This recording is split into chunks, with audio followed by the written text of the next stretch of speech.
Léo, qui présente, en fait, qui condense, vous allez dire, ça, c'est pas possible, ça n'existe pas, mais en fait, qui condense un certain nombre de négligences, de difficultés, de résistances, et donc c'était vraiment une situation clinique qui nous paraissait intéressante à étudier parce qu'elle déploie plein de possibilités d'analyse et d'interprétation. Je suis la maman de Léo. Je suis également maman de 3 autres enfants. J'en ai 4 total. Et je vais vous raconter un peu la scolarité plus ou moins compliquée de mon fils Léo,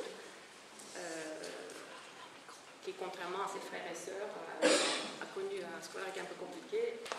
Alors, je représente les rapports de confort et l'inconfort pédagogique et au-delà de pédagogique, parce qu'en fait, l'inconfort qu'il a ressenti mon fils à l'école, c'est évidemment dans tous les domaines de la vie. Donc en fait, je représente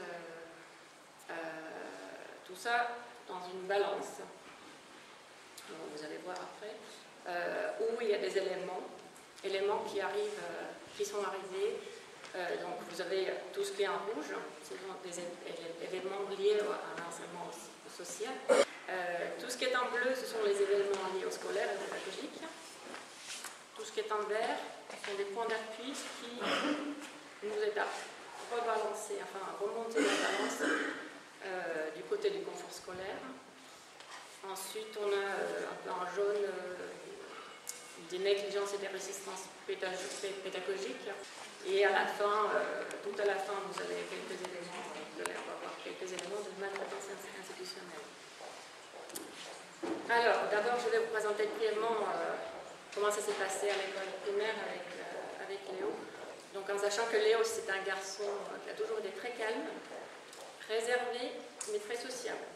Bon élève, pas partenaire scolaire, qui n'a jamais vraiment été super motivé, mais bon, qui a toujours fait ce qu'il fallait, qui ne se plaignait pas, et qui a toujours été bien intégré avec des copains.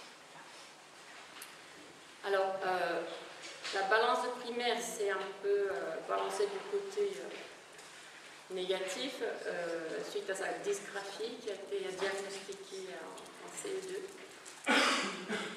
mais qui a été compensée par une bienveillance pédagogique de ses enseignants, c'est-à-dire qu'il a été compris, il a été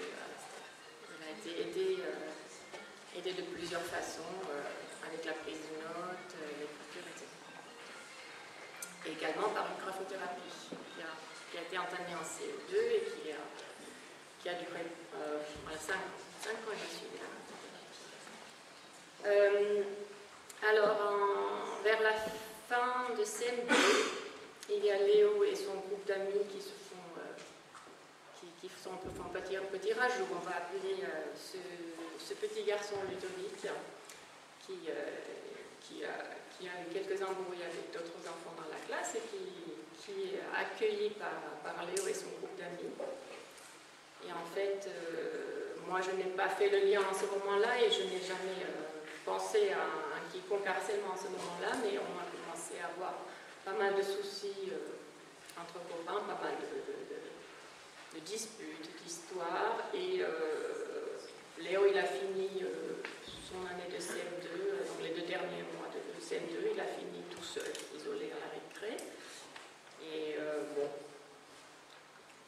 on essaie toujours de se dire, bon, c'est des histoires d'enfants, ça va passer, etc.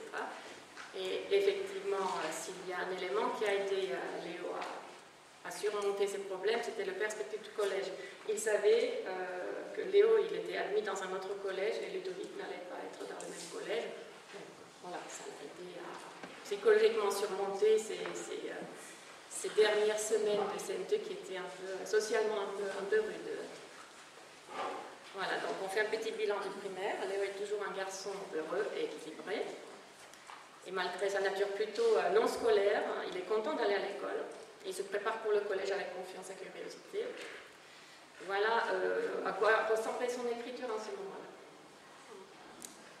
Donc ça c'est tout à la fin tout à la fin CM2, début 6, je pense que c'est un début 6e.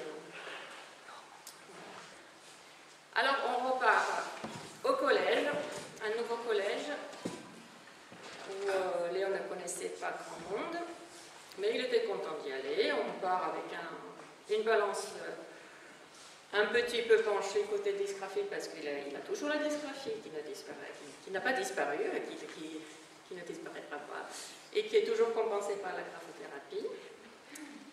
Alors, juste avant la Toussaint, je croise la mère de Ludovic dans la rue, qui vient avec un grand sourire, qui m'explique que finalement, ils ont quand même réussi à avoir une place pour Ludovic dans la même école, et que Ludovic a choisi d'être dans la classe de Léo. Voilà, donc bon, j'annonce la bonne nouvelle à Léo, qui est évidemment effondré, mais on lui explique, mais t'inquiète pas, il ne va pas recommencer. Évidemment, il ne va pas recommencer, il arrive, il est tout nouveau, il ne connaît personne, il n'y a que toi. Tu vas l'accueillir, tu vas l'aider, et ça va bien se passer. Il n'y a aucun intérêt, il n'a aucun intérêt à jouer contre toi, donc ça va très très bien se passer. Et en ce moment-là, on contacte la responsable au niveau 6e pour demander s'il n'y aurait pas peut-être besoin de mettre en place un PAI, parce qu'on voit bien qu'avec plus de cours à écrire, plus de choses à noter, Léo a un peu de mal à suivre, c'est-à-dire que son écriture quand même se dégrade un peu, et il a du mal parfois à finir ses cours. Donc, j'ai barré réassurance parentale parce que dans les faits, en fait, on avait beau assurer Léo, mais dans la vraie vie, on va dire, Ludovic a réussi quand même très très vite à semer un peu zizanie dans les amitiés naissantes de Léo, et effectivement Léo s'est retrouvé de nouveau jusqu'à Noël, isolé à la récréation, et la responsable niveau qui nous dit non, il n'a pas besoin de PA, il n'a pas besoin, il se débrouille très bien, il s'en sort très bien, il a plus de 13 de moyenne, les professeurs ne se plaignent pas, donc aucun besoin de mettre en place un PAI. Une petite parenthèse là sur la maltraitance parentale, c'est-à-dire que les parents là maltraitent sans le savoir.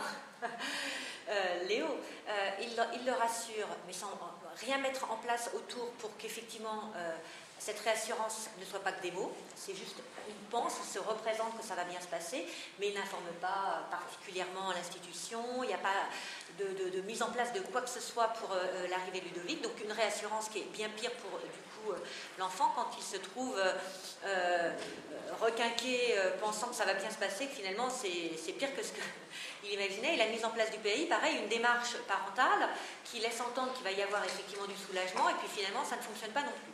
Donc par deux fois, dans des actions de vouloir bien faire, l'enfant se retrouve en situation d'un peu de perte de confiance des capacités du parent, du parent à pouvoir le protéger. On essaie toujours de pallier au problème de dysgraphie par la graphothérapie. Alors j'ai agrandi les problèmes Ludovic et dysgraphie parce qu'effectivement les deux problèmes s'aggravent petit à petit, qui s'aggravent, qui pèsent de plus en plus dans la balance. Et d'un autre côté, on essaie de tout faire pour aider. À ce moment-là, moi je passe mes soirées à faire ses devoirs avec lui, écrire à sa place, parce qu'il ne pouvait plus, il a écrit toute la journée.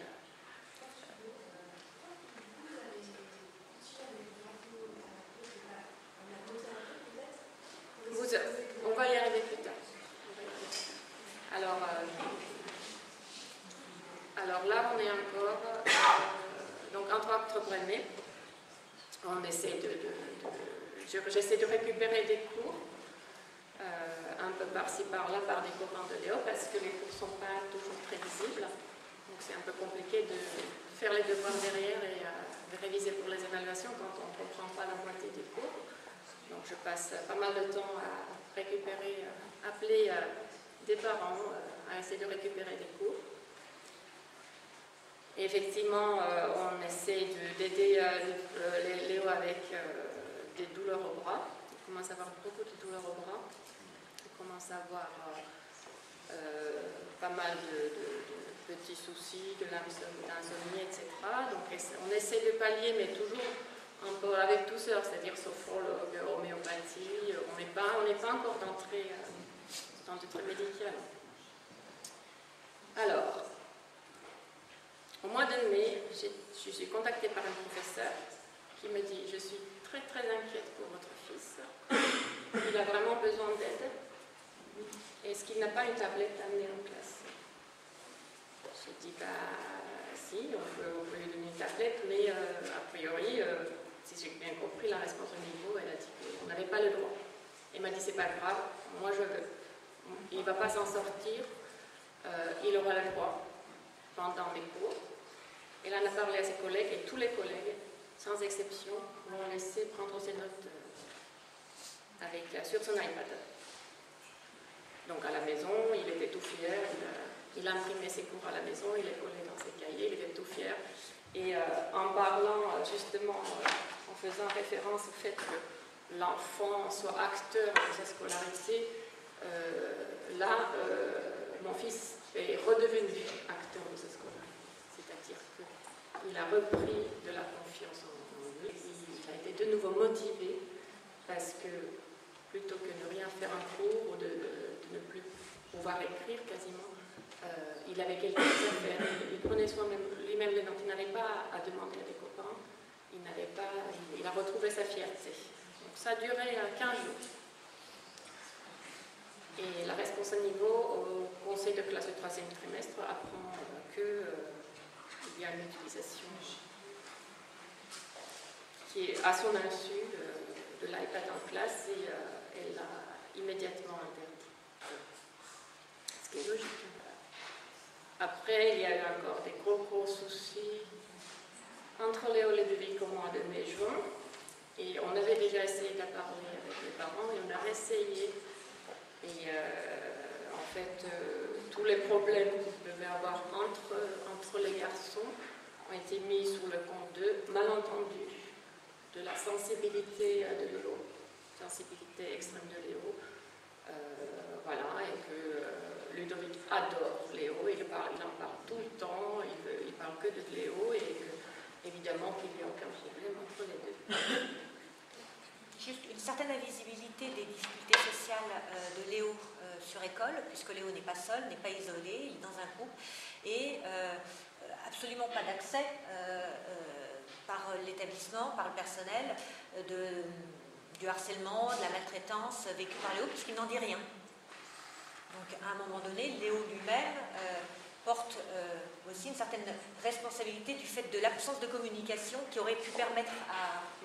Mais qui n'est certainement pas autorisé non plus, mais en tout cas, voilà, les enseignants n'avaient pas accès, ni visuellement, il n'y avait pas de signes, ni par le biais d'une communication de Léo à un adulte référent. Enfin, voilà, il n'y a pas eu de plainte, pas eu du tout de moyens du coup d'intervenir. Donc les interventions sont hors du scolaire, hors champ du scolaire.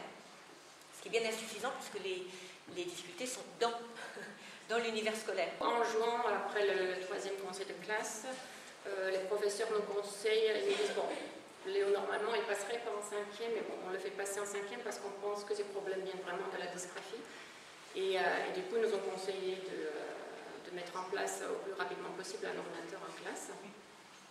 Donc, nous allons voir au mois de juillet, nous avons rendez-vous avec un neurologue et qui, effectivement, qui a diagnostiqué une dysgraphie importante, mais qui ne prescrit pas d'ordinateur, en nous disant voilà, c'est la première fois que je vois votre fils, vous avez à cet âge-là, ça peut évoluer.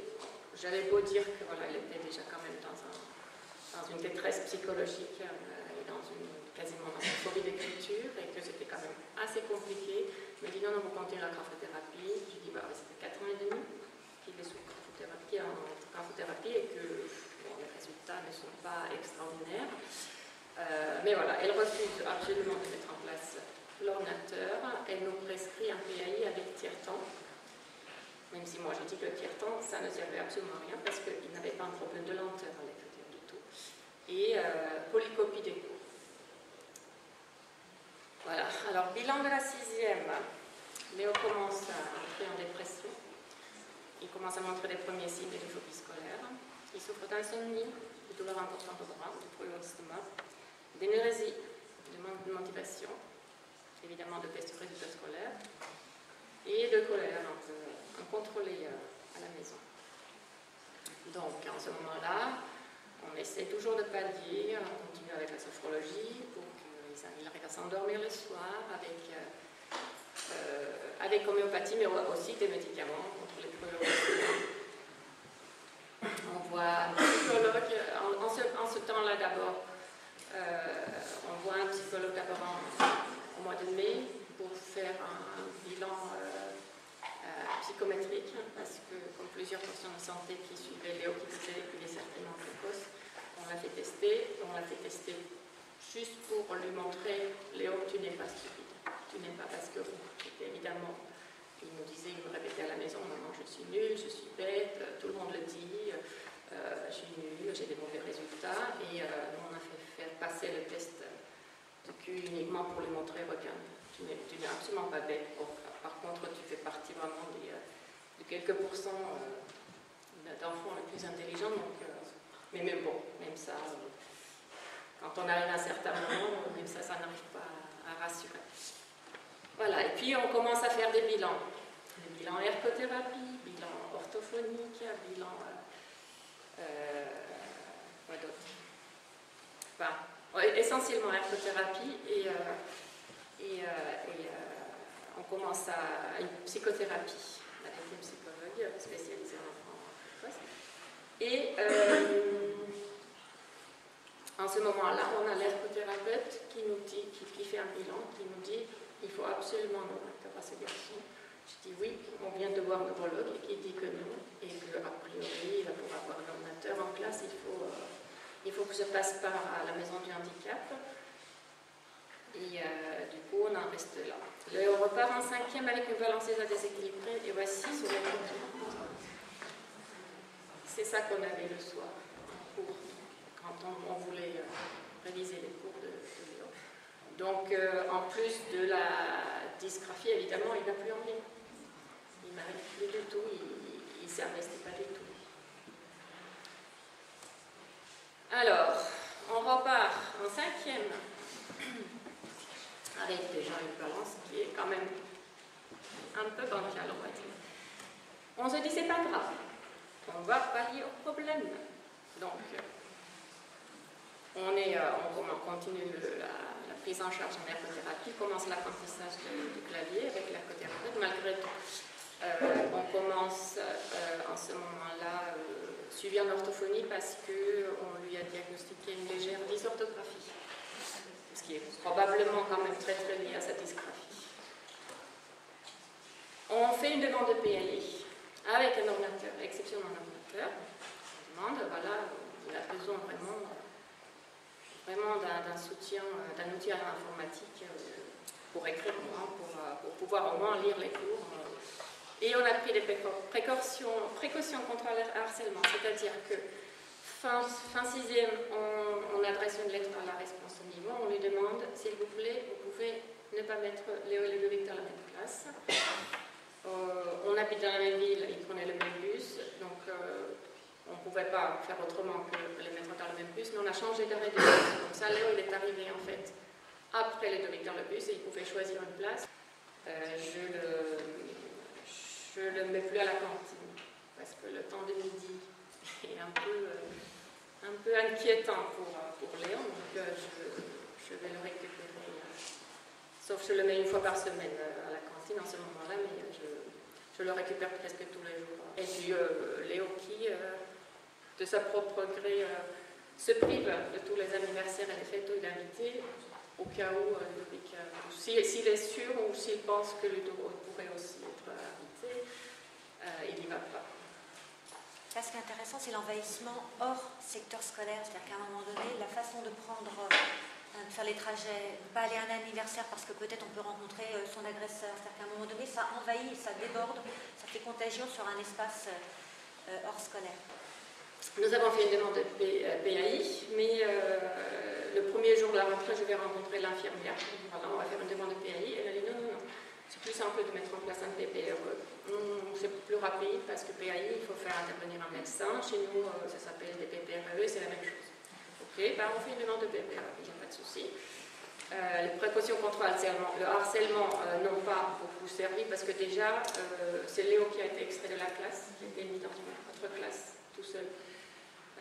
Ludovic est resté avec les amis de Léo, donc Léo s'est senti un peu plus isolé encore. Socialement, et de toute façon, même s'il se cachait à la récré, il essayait de ne pas croiser Ludovic. Ludovic arrivait toujours à le retrouver, puis c'était à la sortie du bus. Quand il descendait du bus, il y avait un petit mot, un petit coup de pied, etc. Donc c'était pas quotidien parce que Léo arrivait à se cacher, Léo arrivait à éviter, mais la peur, le ressenti de Léo était quotidien, tout le temps. L'inquiétude sur qu'est-ce qui va m'arriver quand est-ce qu'il va me trouver. Et alors, on a rendez-vous octobre avec le responsable niveau pour mettre en place donc le PPRE avec l'ordinateur, sauf que le responsable me dit non, c'est pas possible, il n'a pas été reconnu handicapé par la maison du handicap, donc il n'est pas question de mettre un ordinateur en place.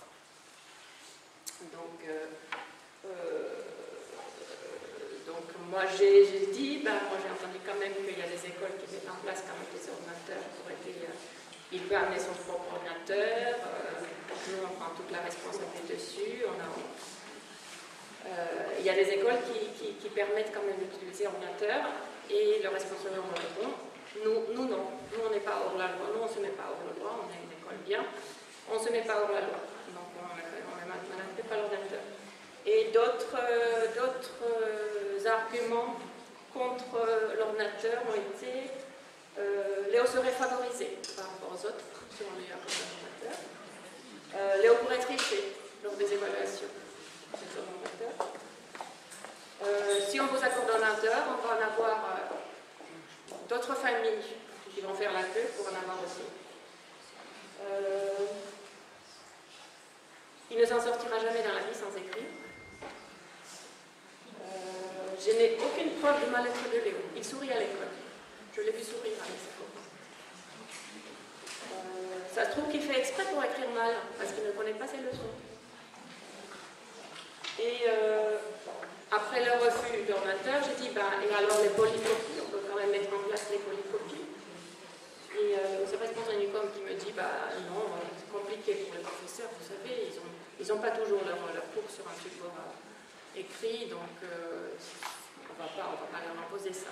Bon. Donc je sors de rendez-vous en me disant, bon, on fait quoi alors? Alors, on continue le TIH parental, on continue à récupérer du cours à la gauche, on essaie de...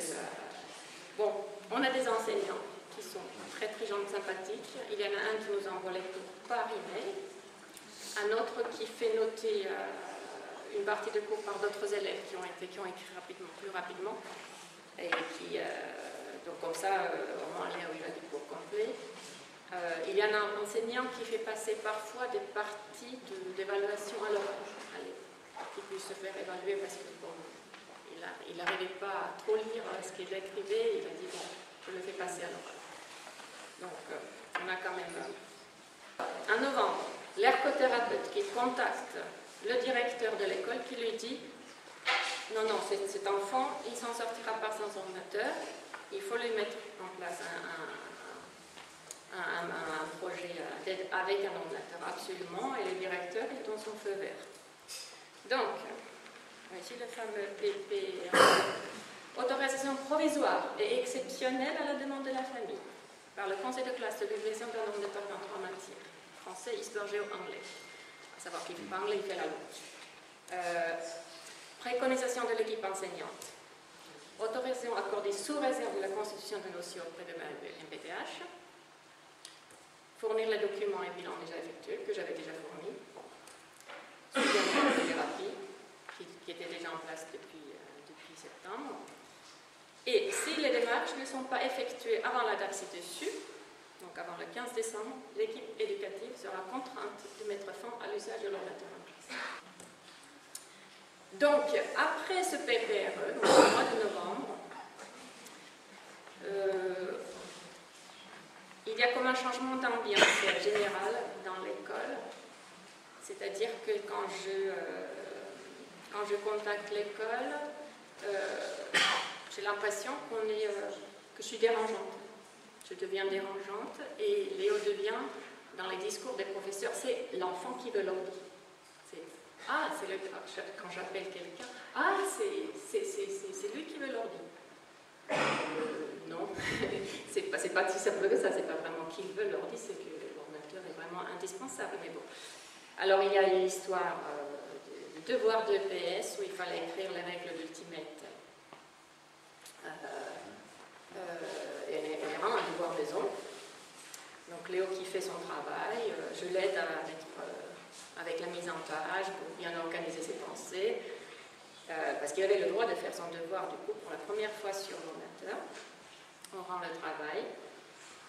Le professeur de PS qui lui rend son travail en disant non, tu as fait du copier-coller, donc tu refais à la main. Ok. C'est Léo qui, le soir même, refait à la main son devoir. Il a écrit 3 pages, complètement illisibles.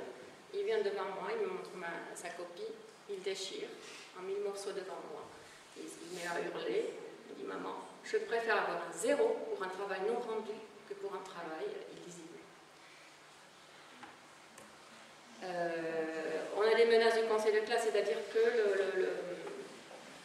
le conseil de classe, le bilan de conseil de classe donné par le professeur principal consiste à expliquer à Léo que ses parents n'ont pas encore rendu les papiers nécessaires pour la mise en place du PPRE et que du coup, il n'y aurait plus d'ordinateur à partir du début janvier.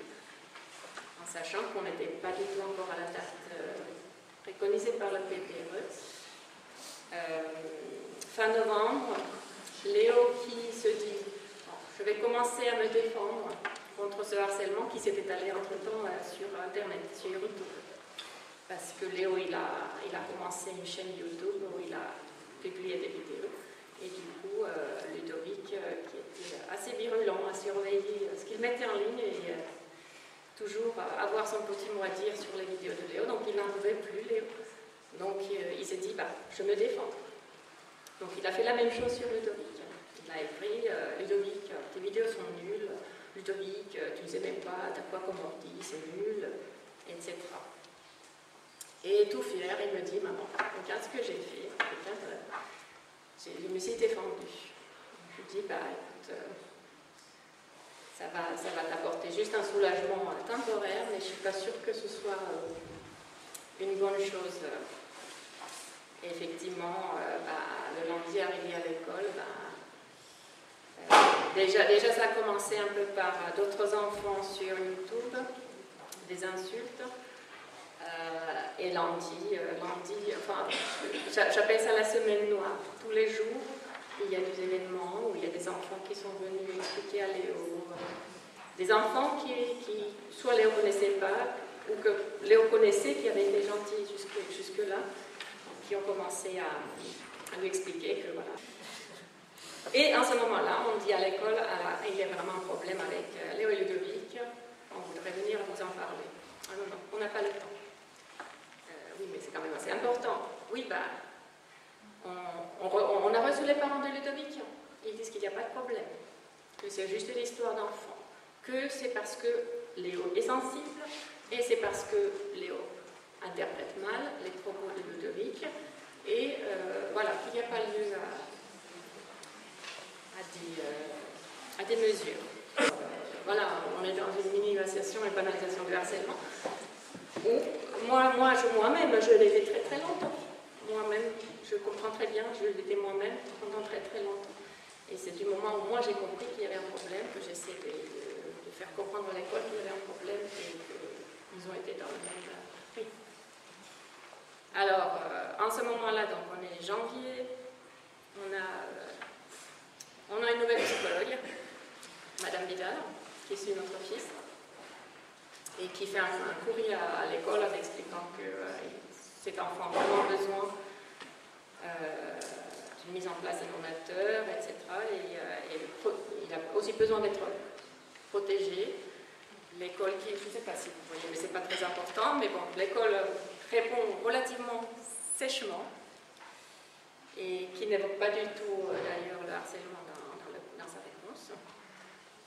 Alors, janvier-février, on n'a plus de cours par email. On a des enseignants qui remettent en doute en fait le fait qu'il soit dysgraphique. Donc j'appelle ça contamination collégiale. On a le fameux voyage au ski où les professeurs veulent mettre Léo et Ludovic dans la même chambre.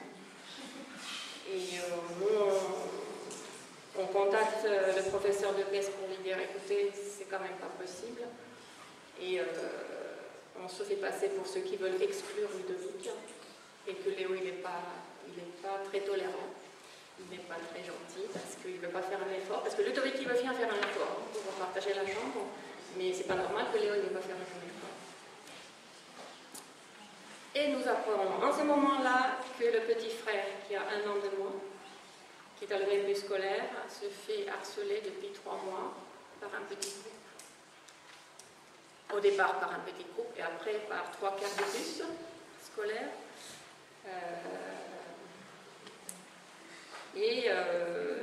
Le groupe dans lequel il y a aussi Ludovic. Donc on se doute qu'il y a un petit rapport entre le harcèlement de Léo et son petit frère. Et alors, en ce moment-là, on informe l'école et on apprend, nous on ne sait pas ce qui se passe, mais on est informé par d'autres familles qu'il y a eu des parents, a priori 3 enfants impliqués dans la vie scolaire qui ont été convoqués, qui ont été, je ne sais pas s'ils ont été sanctionnés pour que ce soit, je sais qu'ils ont été convoqués, pour en parler. Et alors, février, nous avons rendez-vous avec un autre neurologue qui va lui diagnostiquer, en plus de dysgraphie, une légère dyspraxie, c'est-à-dire un trouble de motricité fine, et qui dit arrêtez de le torturer avec la graphothérapie, arrêtez de le torturer avec l'écriture manuelle, il n'écrira pas, vous faites immédiatement une demande de PAI avec ordinateur. Et c'est ce qu'on fait. Mais entre-temps, au mois de mars, Léo qui se fait convoquer par le responsable niveau pour s'expliquer sur son amitié avec Ludovic, pourquoi il ne veut plus être ami avec Ludovic, parce que Ludovic est en souffrance. Le responsable niveau qui lui explique tu as beaucoup trop d'absence pour rendez-vous médicaux. Il ne faut pas être absent comme ça. Il lui explique aussi qu'il faut qu'il arrête d'aider son meilleur ami qui est en fauteuil roulant à cause des jambes cassées. En fait, Léo va chercher son meilleur ami dans la classe pour pousser le fauteuil roulant le soir pour l'amener au portail, etc. Et le responsable niveau qui explique à Léo qu'il ne veut plus voir Léo devant la classe de Ludovic, etc., etc. Le conseil de classe du 2e trimestre propose un redoublement. Il a 11 de moyenne, on lui propose un redoublement. On attend toujours la mise en place du PAI. Et quand on fait rappel de PAI, on dit oui, vous inquiétez pas, ça va venir. Je crois qu'il faudra qu'on arrête. L'idée qui est intéressante, effectivement, dans cette démonstration, qui était un petit peu longue, et puis c'est là qu'on a discuté tardivement, c'est effectivement le problème de compréhension, une incompréhension du symptôme, de la symptomatologie, mais également la carence d'information, et aucun moment d'équipe, aucun moment de partage. Les informations arrivent d'endroits où on ne les attend pas nécessairement, et il n'y a absolument aucune coordination. Et à un moment donné, c'est effectivement cette absence de compréhension qui va amener à des atermoiements, à une persistance dans le temps de situations non résolues qui, à un moment donné, donne même l'impression que c'est juste pas possible. Ça paraît presque impossible. Or, le décryptage d'une situation comme celle-ci, qui n'est pas prise en charge de façon collective avec une vraie compréhension partagée, amène donc à un moment donné quand même à une déscolarisation avec une demande de CNED, un refus du CNED pour des questions de date, donc encore des des histoires effectivement de dossiers, de temps, de personnel, de possibilités effectivement de recevoir, de possibilités d'envoyer, de médecins qui ont aussi des temps d'attente pour recevoir et ensuite prescrire. Il y a l'absence pendant un long moment de prescripteurs. Donc comment l'école peut effectivement s'autoriser, se permettre, mettre en place sur la simple demande familiale, c'est-à-dire que ça en reste à une demande réitérée de la famille avec peu d'éléments palpables en termes de compte-rendu, voilà. Et puis d'échange, c'est-à-dire zéro échange. C'est-à-dire que là, on est vraiment sur une situation où rien n'est mis en place dans des temps raisonnables, rien n'est mis en place, ou alors pour être retiré aussitôt, ou alors pour être mis en place avec la menace que ça soit enlevé à tout moment, si administrativement les documents ne sont pas remplis, et avec beaucoup de confusion sur quels documents utiliser. On a vu passer PAI, PPRE, même PPS, sur une situation qui était certes complexe, mais qui me semble avoir été complexifiée par l'absence d'échange, de compréhension partagée. Voilà, donc c'était pour illustrer, j'aurais voulu qu'on ouvre le dialogue et les questionnements, mais voilà, c'était un peu long. Alors, juste pour vous dire où on en est aujourd'hui avec Léo, donc, qui est en 3e, qui va bientôt fêter ses 15 ans, qui est toujours dysgraphique, mais qui a quand même pas mal d'éléments qui ont réussi, qui nous ont permis de pour une fois changer le sens de la balance. C'est-à-dire qu'il a intégré un autre collège début 4e. Donc c'est la 2e année dans cette école. Cette école a mis immédiatement en place un PPRE avec ordinateur. À 15 jours de la rentrée, il avait déjà un ordinateur. Il y a une équipe éducative qui est extrêmement à l'écoute, extrêmement compréhensive envers Léo et les autres enfants également, mais surtout je pense qu'ils ont accueilli Léo en connaissant son historique. Il est socialement intégré, il a des super bons amis, il a des résultats, il n'a pas d'excellents résultats, mais il a des bons résultats, tout à fait corrects. Il commence à se projeter, à travailler dans la création numérique. Et il a des ambitions fortes. L'intérêt de l'ordinateur. Voilà, aussi. L'intérêt de l'ordinateur. Il s'occupe de lui. Il se muscle. Il ne veut plus se cacher, comme à une époque. Et en fait, tout simplement, moi j'utilise le mot bienveillance ici, la bienveillance pédagogique, ça a un effet boule de neige sur la vie de Léo. C'est-à-dire qu'une chose entraîne une autre. Quand c'est positif, ça va. Voilà, ça fait. Voilà.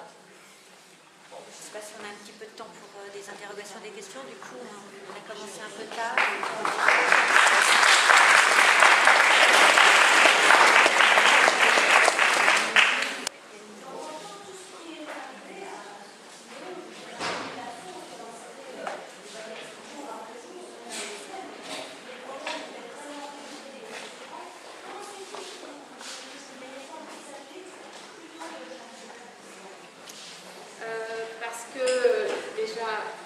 Parce qu'on nous faisait toujours croire, on avait l'espoir, on se disait, ça va s'arranger, on nous disait, si, on va mettre, vous inquiétez pas. Quand mon mari a rencontré le directeur de l'école en janvier pour lui dire, voilà, il y a ce problème de harcèlement, vous faites quelque chose, vous inquiétez pas, j'ai confiance à mon collègue, il va faire. On nous faisait tout le temps tenir un peu en attente. On se disait, oui, ça va s'arranger. Et effectivement, Léo lui-même, il n'était pas du tout prêt à changer d'école. Pour lui, un changement comme ça, c'était voilà. C'est important de dire qu'il y avait une écoute. Il y avait une écoute. C'est-à-dire qu'il y avait une écoute et